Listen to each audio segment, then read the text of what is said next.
agradecer a presença de todos, né,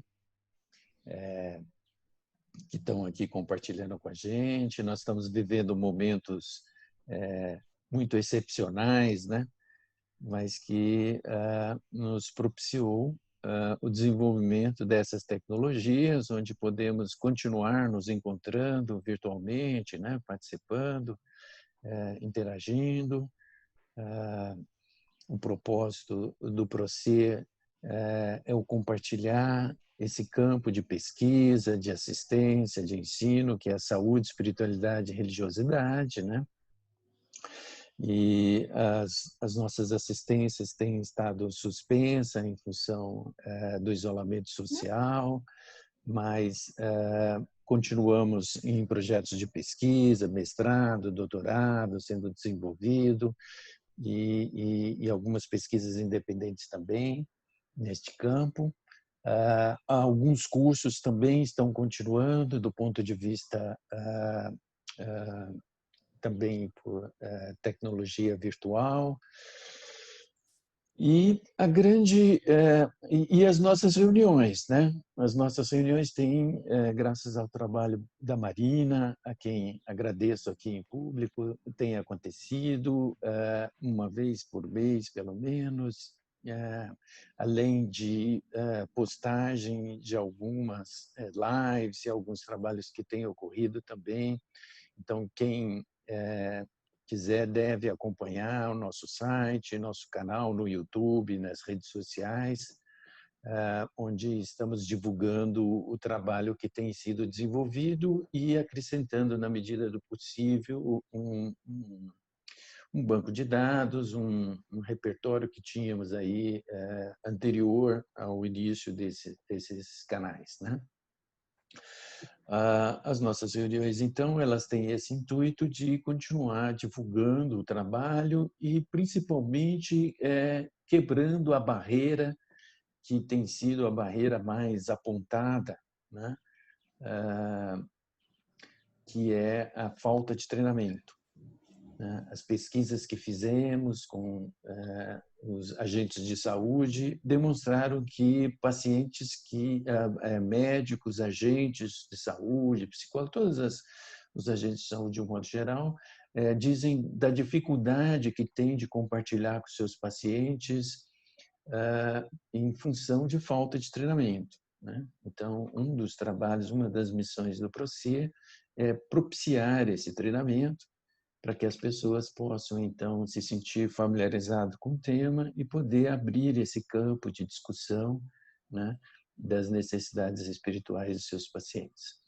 Então, é com muita alegria que a gente vai ouvir a doutora Tânia, que tem uma experiência nesse campo, e que a gente vai poder, então, acrescentar essa experiência, esse conhecimento, essa jornada de quebrar as barreiras e aumentar o treinamento e o conhecimento daqueles que se propõem a cuidar dos pacientes, né? Muito obrigado a todos. Com a palavra, a doutora Tânia. Bom, todo mundo está ouvindo bem? Tá bom? O volume certinho? Então, assim, em primeiro lugar, eu gostaria muito de agradecer o convite da Marina. Para mim, uma honra estar aqui conversando com pessoas que estão no lugar que é uma referência no estudo da espiritualidade e saúde, um dos locais de referência no Brasil, e aí, assim, realmente eu me sinto honrada e também um pouco, para dizer, muito nervosa, porque estou aqui no meio de pessoas que são referência para mim, né? Então, realmente, eu não sei se eu estou honrada ou se eu estou nervosa, mas, enfim, vamos em frente. Já que eu me meti nisso, vamos em frente, né? Eu sou médica, sou psiquiatra, trabalho na Universidade Federal do Estado do Rio de Janeiro, coordeno um laboratório interdisciplinar de estudos e pesquisas em antropologia da saúde e uma das nossas linhas de pesquisa uma das linhas de pesquisa que a gente vem desenvolvendo já há bastante tempo, aproximadamente uns 10 anos, é espiritualidade e saúde, em parceria com o pessoal da Universidade Federal da Paraíba, do curso de Ciência das Religiões. Atualmente, a coordenadora do curso de Ciência das Religiões é a professora Ana Paula, que é a co-líder do grupo de pesquisa que eu, nesse momento, coordeno.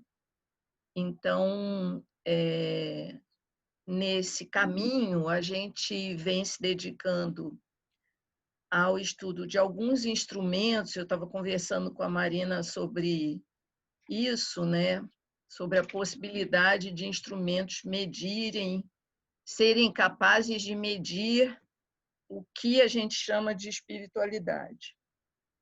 E eu penso que, de início, seria importante dar esse referencial. Existem várias pessoas que definem espiritualidade. A definição que mais me atrai é a definição da professora Cristina Puchalski, e aí, que é uma definição bastante longa, mas que eu penso que abarca os múltiplos aspectos desse construto que a gente chama de espiritualidade, né? Então, como é que ela define espiritualidade? Ela diz que é um aspecto dinâmico e intrínseco da humanidade, através do qual as pessoas buscam significado, propósito e transcendência, e experimentam relações consigo mesmos, com a família, com outros, comunidades, sociedades, natureza, e o significante e o sagrado. A espiritualidade é expressa através de crenças, valores, tradições e práticas. Então, só nessa definição a gente vê o quanto é complicado a gente falar de espiritualidade, porque a gente vai estar falando da busca de significado, de propósito e de transcendência, e da nossa ligação com aspectos relacionados a esses construtos.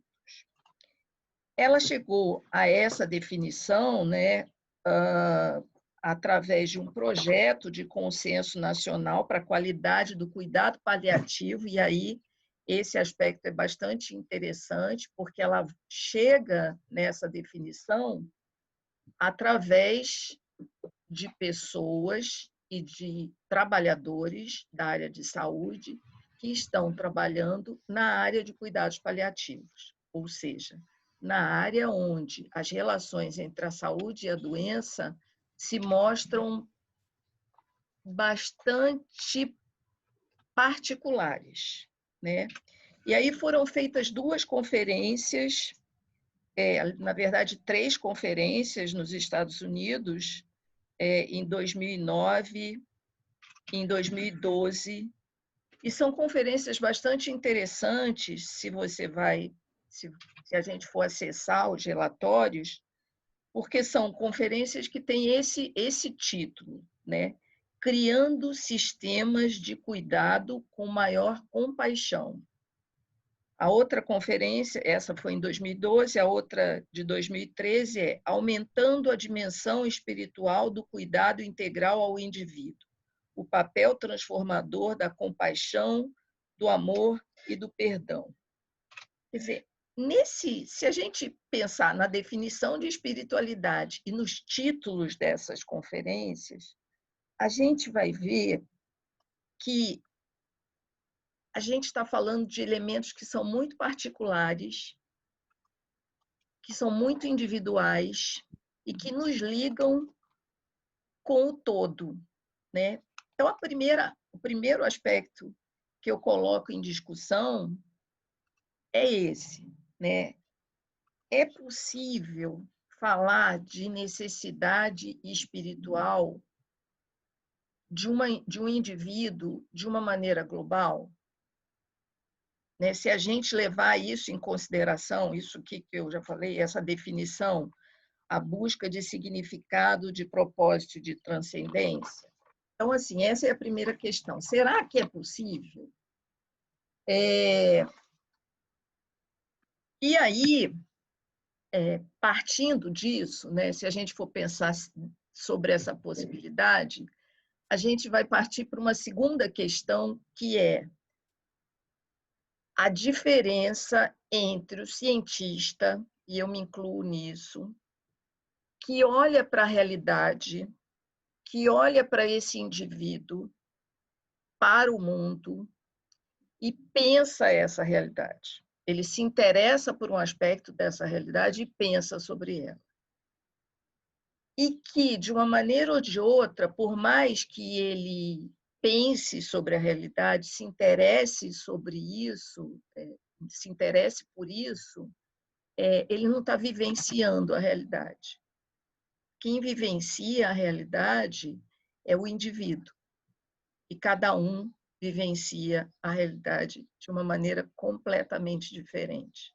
Qualquer um de nós, quando a Ariane fala da experiência dela, é impossível eu chegar para a Ariane e falar assim, eu sei pelo que você está passando. Não, eu não sei, porque a experiência da Ariane é dela.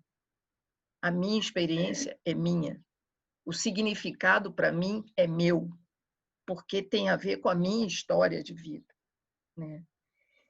Então, o que pode haver em comum entre eu, né, a cientista, que estou pensando essa realidade da espiritualidade, e a experiência de vida, do significado que a Ariane dá a essa vivência que ela tem de uma patologia e do dia a dia dela, com todas as coisas que estão embutidas na vivência com uma doença. E a gente está falando aqui da necessidade espiritual do paciente, né?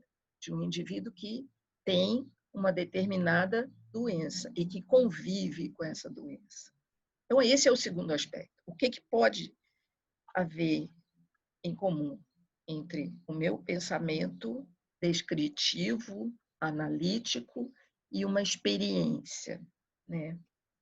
E aí, assim, a gente vê que ao longo, enfim, estou falando da minha experiência, né, dos 10 anos que a gente vem estudando a questão da espiritualidade, vários instrumentos, né, os cientistas, né, estão medindo coisas, né, e eles propõem instrumentos, propõem formas de quantificar ou de qualificar essa experiência particular, de dar um significado para algo que nos acontece.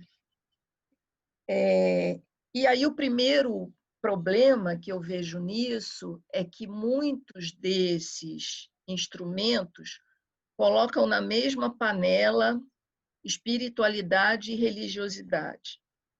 E isso já complica logo de cara essa medida, porque religiosidade é um dos aspectos, um pequeno aspecto, na minha opinião, da espiritualidade, de todo esse significado, essa busca de significado, busca de transcendência e busca de propósito. Então, se o instrumento coloca na mesma panela religiosidade e espiritualidade, já temos aí um problema de saída. E muitos instrumentos, e eu penso que um instrumento que é bastante utilizado até pelas enfermeiras, que faz parte do Nanda,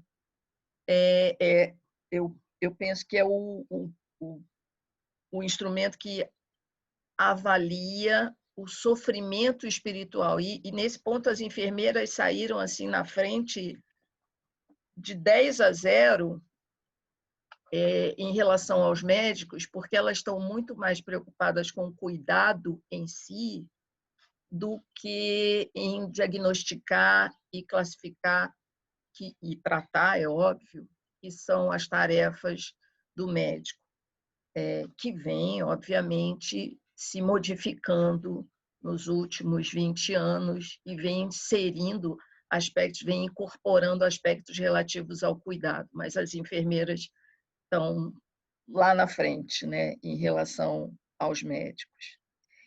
Então, assim, e se a gente for analisar esse instrumento de angústia espiritual, é a angústia espiritual que está lá nesse instrumento, nesse documento que chama Nanda, e que eu não conheço completamente, porque faz parte do diagnóstico de enfermagem, eu não domino, não sou enfermeira, ele fala de angústia espiritual. Mas angústia espiritual é necessidade espiritual? Não é. Também eu penso que é diferente, porque quando a gente está angustiado, talvez a gente tenha perdido o propósito ou o significado, mas aí a gente não está buscando a transcendência. Enfim, são coisas que eu penso em relação a isso. E aí outros aspectos que eu penso que são interessantes nesses instrumentos, por exemplo, então alguns instrumentos põem junto espiritualidade e religiosidade. E aí eu vejo um complicador aí nisso. Outros instrumentos misturam qualidade de vida com espiritualidade. E aí também tem aí um complicador, porque qualidade de vida é uma coisa e espiritualidade é outra. Outros instrumentos misturam saúde mental com espiritualidade. E também é complicado, porque saúde mental é uma coisa e espiritualidade é outra. Então, a gente tem alguns instrumentos, né? E aí, a minha opinião é que a maioria dos instrumentos internacionais, e até mesmo o instrumento que foi feito pelo IPQ, e aí eu, com toda humildade, coloco uma crítica em relação a isso, ao instrumento, a escala de atitudes relacionadas à espiritualidade, quer dizer, eles também não diferenciam muito a espiritualidade em si. Tudo aí? Né? Tá tudo aí? É complicado, né? Agora, então, assim, isso faz com que os cientistas, né, como eu, se coloquem numa sinuca de bico, para usar uma palavra da minha avó, né? Quando a gente fica sem saída, meio sem saída. Agora, no dia 6 e 7 de julho de 2020, ocorreu lá na George Washington University o Interprofessional Spiritual Care Education Curriculum, que é realizado pelo Instituto de Espiritualidade e Saúde, sob a supervisão da doutora Cristina Puchalski. E eu tive realmente o prazer de participar. E aí o que foi discutido foi bastante interessante, porque a Cristina, ela parte da definição de espiritualidade, que não é dela só, é de um fórum nacional, é de pessoas que estão pensando a espiritualidade a partir da vivência do cuidado paliativo, onde a espiritualidade assume uma importância muito grande.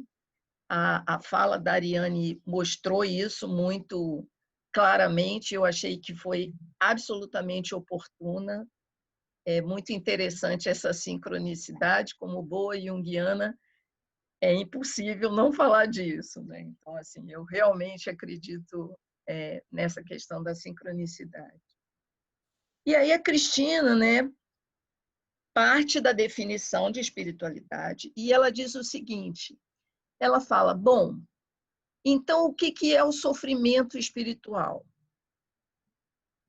O sofrimento espiritual seria quando a gente perde isso que a gente está buscando.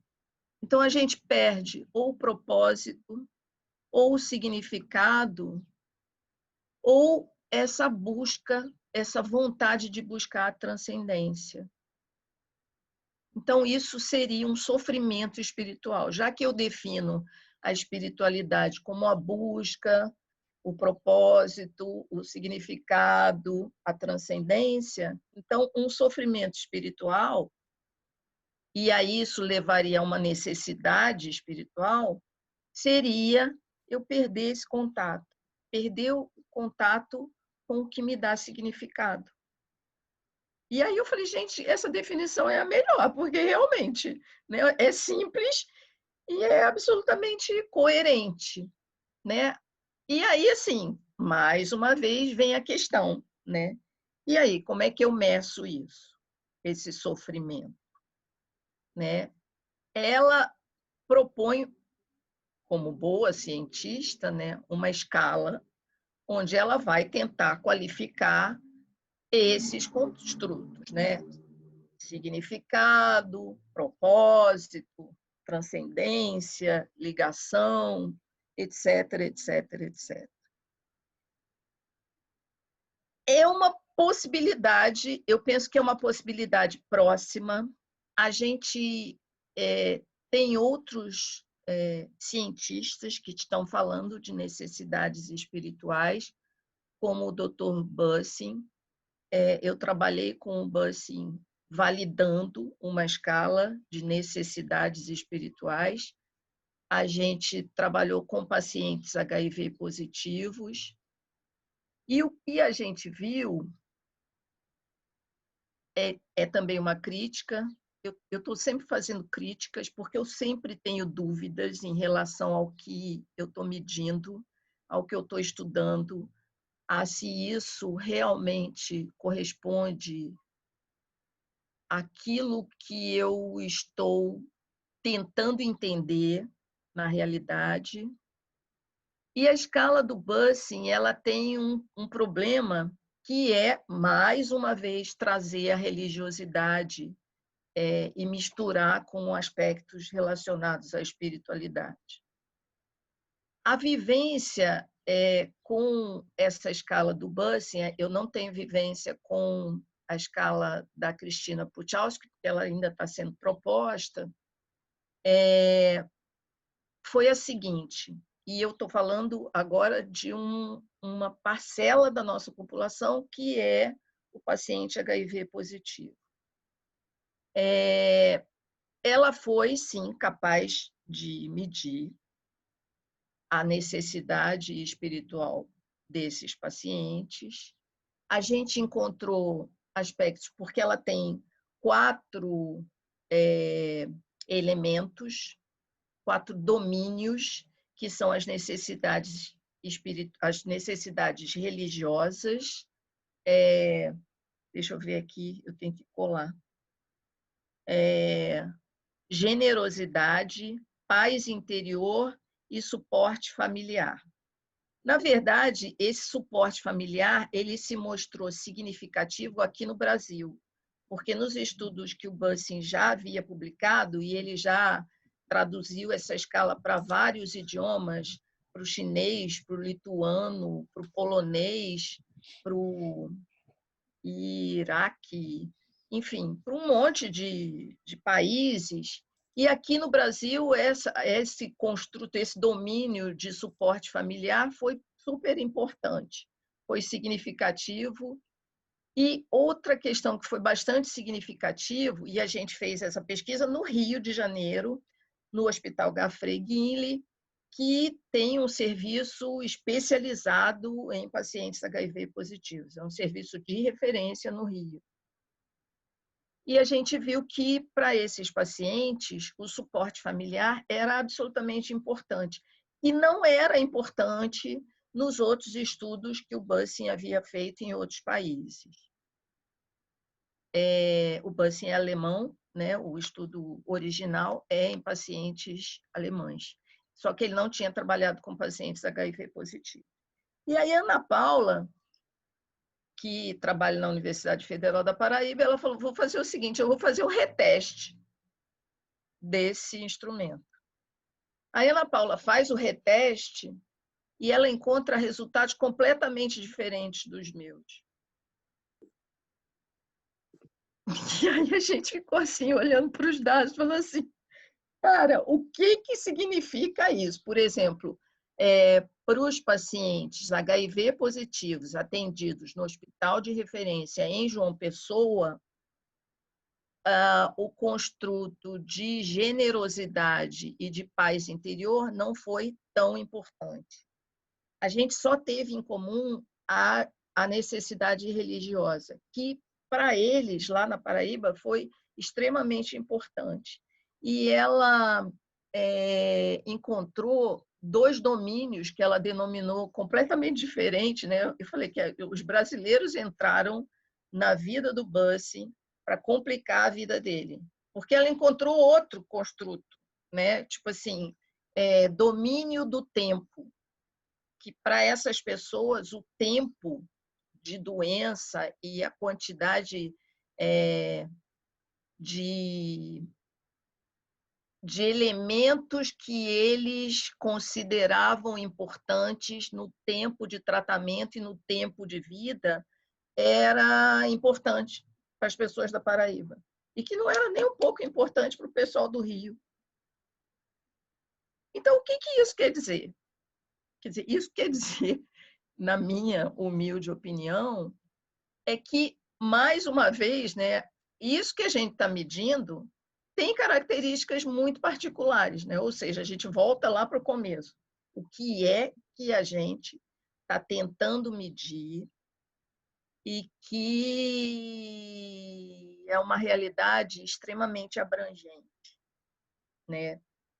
Então, esse foi um aspecto que a gente encontrou comparando, olha, um pedacinho da nossa população, né, pacientes HIV positivos atendidos em serviços de referência em duas capitais do país, né, João Pessoa e Rio de Janeiro.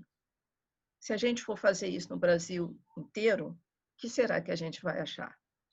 É óbvio que a gente não está na Alemanha, não tem perna para fazer isso, né? Será que se a gente for para o sul do país, a gente vai encontrar outra coisa? A gente não sabe, né? Realmente não temos perna para fazer isso, nem recurso, né? E outro aspecto que eu penso que é bastante interessante da gente discutir, eu estou levantando aspectos para a gente poder discutir, hein, gente? São dúvidas. Como é que a gente vai dar conta, por exemplo, quando a gente fala de significado, propósito e transcendência, dessa característica que é tão brasileira, que é o fato de eu encontrar significado ou acreditar e ligar isso à minha crença, e na segunda-feira eu vou no centro espírita, na terça-feira eu vou no grupo de oração católico, na quarta-feira eu vou no descarrego da igreja protestante neopentecostal, e na sexta-feira eu vou na gira de Umbanda para estar preparada para o meu final de semana, né? Como é que a gente vai incluir isso nas nossas pesquisas, né? Então, assim, são esses aspectos. Eu acho que eu não trouxe nada de concreto para falar de necessidades espirituais, eu trouxe muitas dúvidas, porque são as dúvidas que realmente eu tenho em relação a esse assunto, que é tão amplo e que cada dia me traz elementos novos que a gente precisa pensar. E aí, para finalizar, já a pesquisa da doutora Cristina Puchalski mostra de uma maneira muito clara que esse sofrimento espiritual, já há muitos dados mostrando que o sofrimento espiritual, embora a gente ainda não consiga muito bem quantificar, ele realmente, assim como a religiosidade, né, ele influencia em resultados do cuidado em saúde. Então, pessoas que apresentam maior grau de sofrimento espiritual vão apresentar piores resultados em relação aos tratamentos de saúde.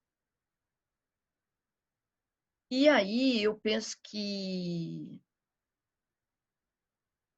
o cientista, ele precisa ser principalmente humilde em assumir que ele está lidando com um aspecto que é o cientista que trabalha com espiritualidade e saúde, com um aspecto que é muito grandioso e que a gente precisa ter muito cuidado no momento em que a gente vai para a população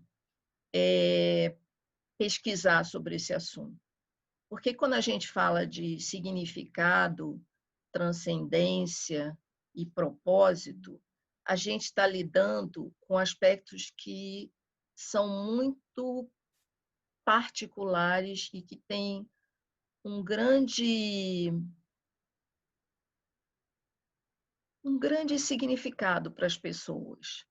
Então, eu não posso ser descuidada em relação a esse assunto e pensar que a gente vai passar um questionário e vai deixar essa pessoa no leito do hospital, vai virar para ela e falar assim, obrigado, né? Assinou o termo de consentimento, tchau, um abraço e adeus. Muitas vezes você vai conversar com uma pessoa, vai aplicar uma escala e você vai lidar com aspectos que são muito particulares. É isso que eu estou dizendo o tempo todo. E muitas vezes a pessoa que você entrevista, ela toma consciência de coisas que são absolutamente importantes para ela e que talvez ela não estivesse pensando até o presente momento. Eu tenho visto isso em alguns pacientes que a gente entrevista lá no HUGG, entrevistava, né? Antes da pandemia, onde você ia aplicar um questionário e aí você via que a pessoa ficava mexida porque ela não tinha pensado até então no propósito da vida dela.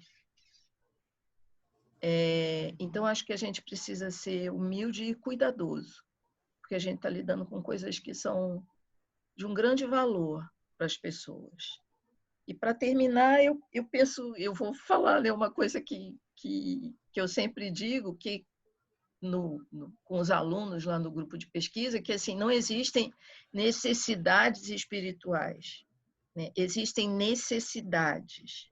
A pessoa não é só um espírito, ela não é só um ser biológico, ela não é só um ser psicológico, ela não é só um ser social, ela não é só um ser político, ela é a composição disso tudo, ela é um mosaico de tudo. Não. Ou seja, ela é um ser humano. E é assim que ela deve ser vista. Então, era isso que eu queria falar para vocês. Acho que já é o bastante, já tem bastante coisa para a gente discutir. E me coloco à disposição para participar do debate, não é para responder, não, é participar do debate. Porque vocês viram que eu tenho muito mais dúvidas do que certezas, né? Então, é isso. Bem, eu gostaria de iniciar essa participação, primeiro agradecendo as tuas palavras aí, Tânia, e porque você levanta questões que são muito importantes, muito singulares, né? E que fazem parte desse processo, né? A gente que tem acompanhado esse processo tem vivenciado isso, né? Tanto é que quando começamos o Procer, na realidade, nós começamos com pesquisas, né, para entender esse campo, interagindo, mas logo depois que as pesquisas avançaram, a gente começou a assistência centrada na anamnese espiritual do paciente. Porque a anamnese é mais do que uma escala, né? Ela permite você fazer, vamos dizer assim, uma movimentação entre aquilo que é universal e aquilo que é singular. Uhum. né? Partindo dos conceitos universais, porque você pontua uma coisa que a gente notou como muito importante, porque o que é do humano, característica do ser humano, e o que é daquele ser humano em particular. Uhum. Né?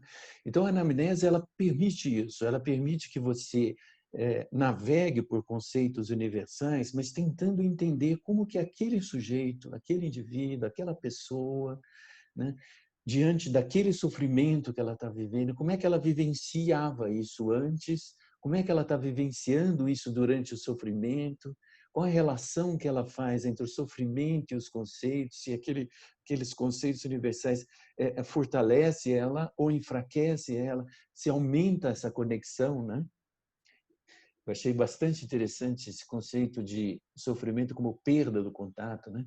Então, o que a gente observa na anamnese é o seguinte: o paciente, às vezes, ele aumenta esse contato, ou às vezes ele diminui, que vai um pouco na linha do Pagman, né?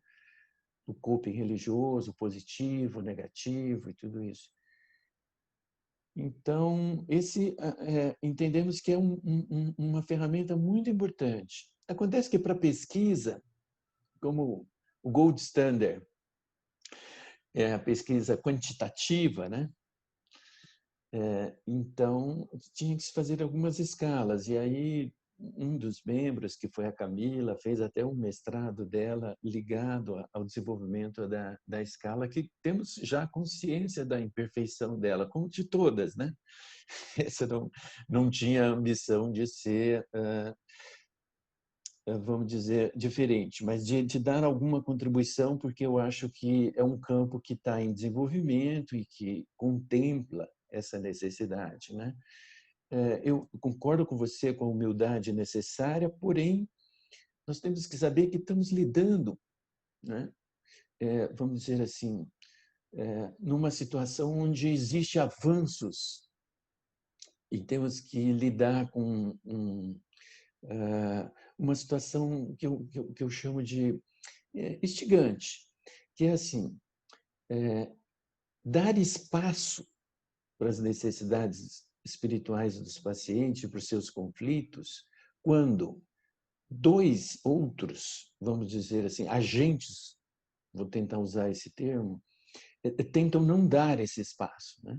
Ou dá-lo num formato muito exclusivo. O do formato muito exclusivo são os dogmáticos religiosos, né?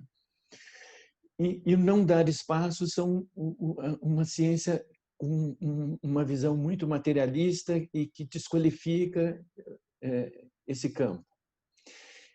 Então, para expandirmos esse espaço onde se possa ter uma conversa, uma manifestação, um acolhimento, e tudo que eu acho importante que talvez haja esse trabalho. E queria ouvi-la, então, o que você acha da questão da anamnese também e como interagir isso que você está pesquisando.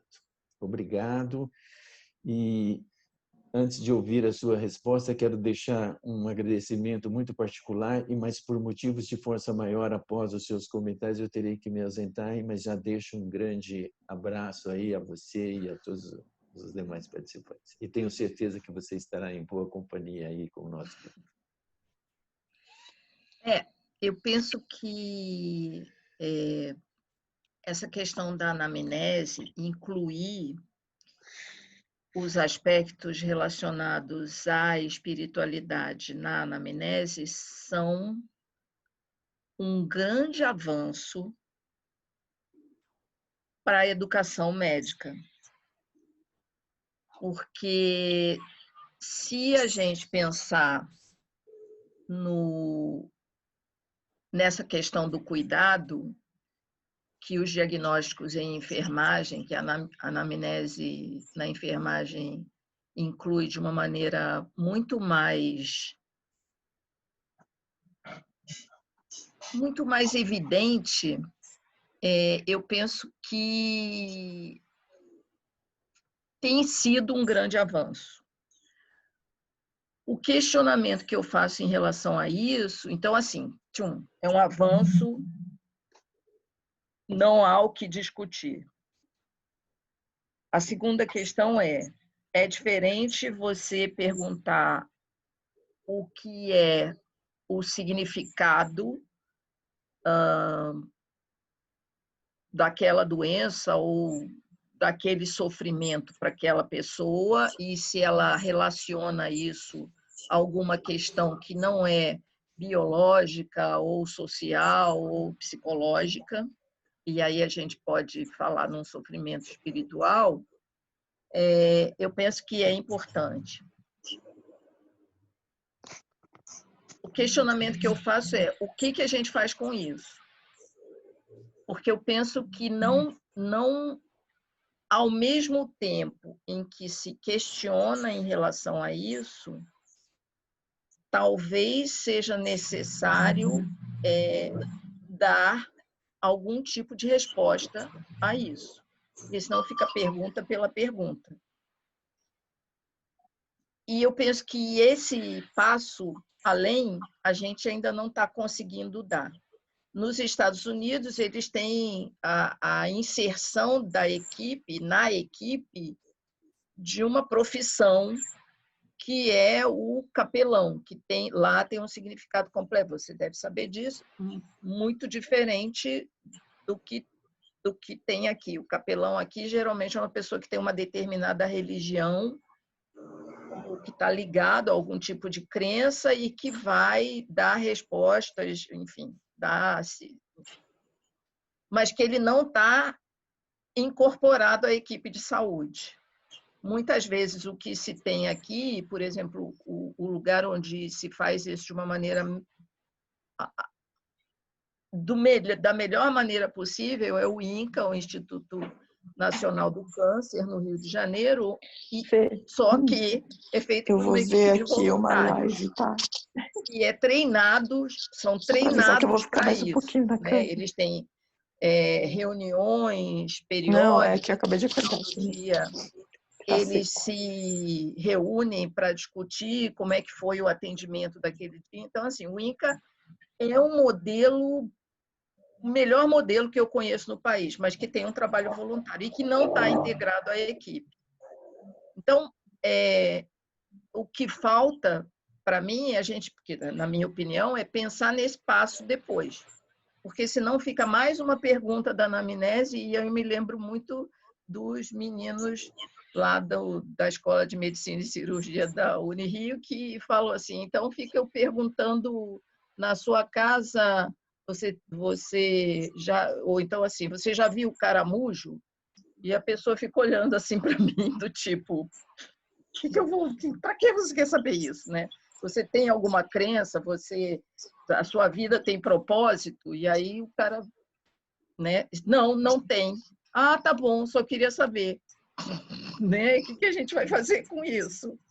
Então, eu penso que a gente precisa pensar nesse outro passo, e é um passo extremamente difícil, né? Não é uma coisa assim que vai se resolver de hoje para amanhã, né? Mas a gente já começa a ter que pensar nesse outro passo. Eu não sei se eu respondi ou se eu fiz uma confusão em relação ao que você perguntou. Não, eu vou me permitir, por essa sua fala, a falar mais um pouquinho. Assim, você respondeu, mas, de um certo modo, a nossa anamnese ela sempre termina com uma questão de que se a gente pode dar um segundo passo, quer dizer, a anamnese ela tem um fim, que é conhecer o perfil religioso espiritual do paciente e as conexões que ele faz, né?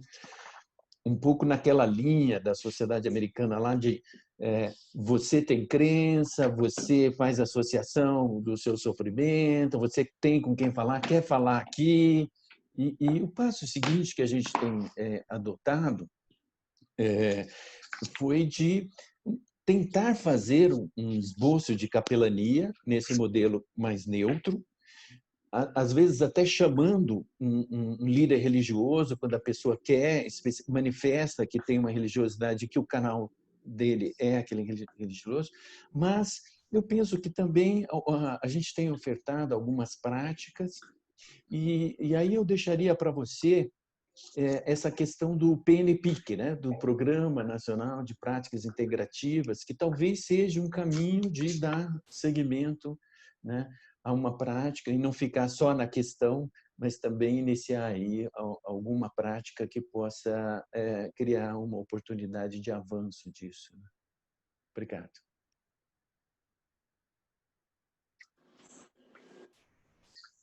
Eu tenho que responder ou não? Não, fique à vontade, a ideia é que outros participem também, né? Mais informativo. Eu penso que essa é uma saída muito interessante, né? Por exemplo, incorporar práticas de mindfulness, e aí, por exemplo, o Miguel Farias, que é um querido, né? Enfim, que vem trabalhando com mindfulness, ou outras práticas, eu penso que isso pode ser uma saída. Mas se o sofrimento for espiritual mesmo, eu não sei se dá conta. Mas, enfim, talvez estabeleça, talvez viabilize o estabelecimento de uma conexão e de uma reconexão, né? Porque o sofrimento vem através da perda da conexão. Talvez viabilize, talvez seja uma saída, assim. A gente não tem resposta mesmo, né? Então, é uma possibilidade, né? Você tocou em assuntos, em pontos que são extremamente importantes e que muitas vezes não são levados em consideração. O primeiro deles é esse, assim, os cientistas, e obviamente eu me incluo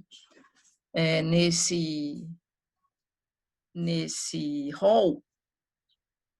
Cientista tem mania de fazer o instrumento mais complexo possível que abarque todas as nuances de um determinado fenômeno. E aí, nisso, obviamente, a gente escorrega porque nenhum instrumento é capaz de dar conta, do ponto de vista da espiritualidade e da religiosidade, mais ainda da espiritualidade, desse aspecto que eu penso que é tão amplo.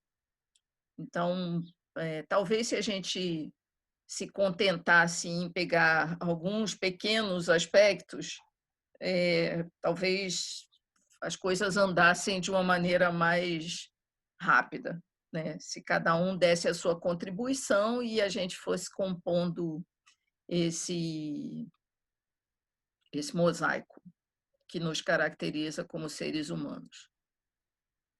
Um outro aspecto que você levantou que é absolutamente importante e aí, mais uma vez, eu vou fazer a referência a Jung, ele diz que todos nós que nos interessamos em ser curadores, né, todos nós somos curadores feridos, né? E o Byton, que foi um analista junguiano bastante importante, dizia, mostrava isso de uma maneira muito evidente quando ele abordava o mito de Quiron. E o quanto, se nós formos levar, ou se nós formos nos examinarmos, se nós nos examinarmos, e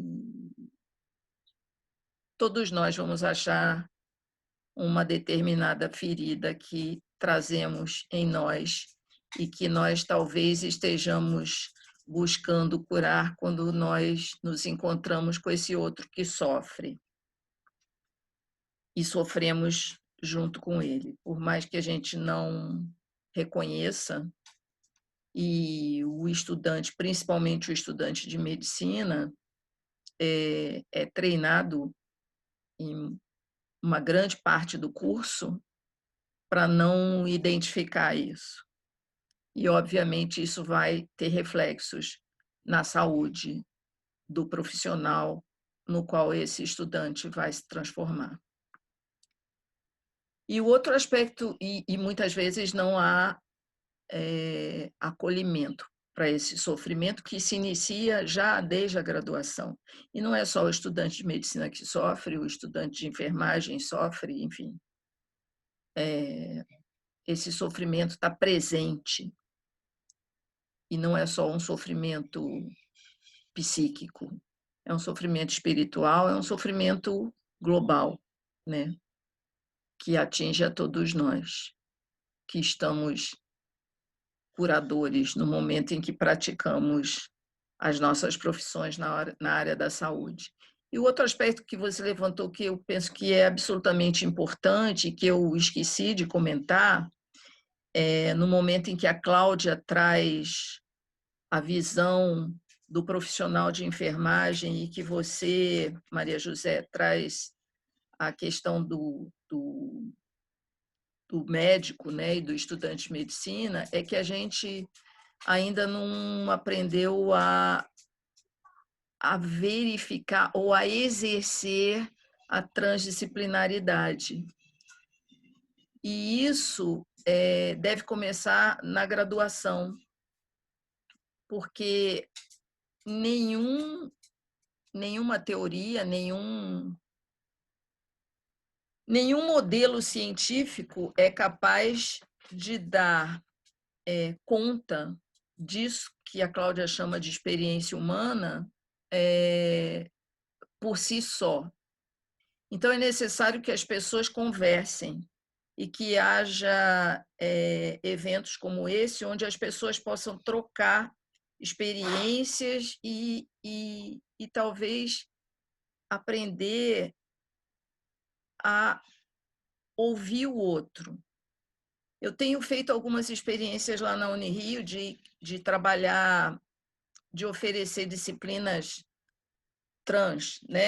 transdisciplinares. É óbvio que são experiências muito pontuais e os alunos, como são disciplinas optativas, muitos alunos não se interessam, mas é de conduzir juntos um período onde cada um vai dando o seu olhar para o que está sendo discutido em sala de aula. Eu acredito nisso, porque isso faz com que a gente consiga entender que o nosso olhar para a realidade tem um óculos, que é o óculos da minha formação, e que eu só vou poder, talvez, ampliar a minha visão se eu entender que o outro tem um outro olhar e que o outro tem uma outra visão e que, enfim, como tudo na vida, assim, né, tem vários aspectos e a gente precisa dar conta disso, né? Ou pelo menos ter em conta isso, dar conta não, mas ter em conta isso. E eu penso que isso só é possível se isso, assim, isso que a gente está fazendo aqui, né, aconteça o mais frequentemente possível, né? Eu queria, então, já que a gente está se encaminhando para o encerramento, agradecer muito a oportunidade de ouvir vocês. Eu fiquei interessada em tudo que vocês me disseram. Eu sou um busca-pé sem vareta, assim, eu gosto de tudo, eu me interesso por tudo, e aí, assim, às vezes é muito difícil focalizar, mas, assim, queria realmente agradecer a oportunidade de estar aqui com vocês e ouvir o que vocês colocaram. Pronto.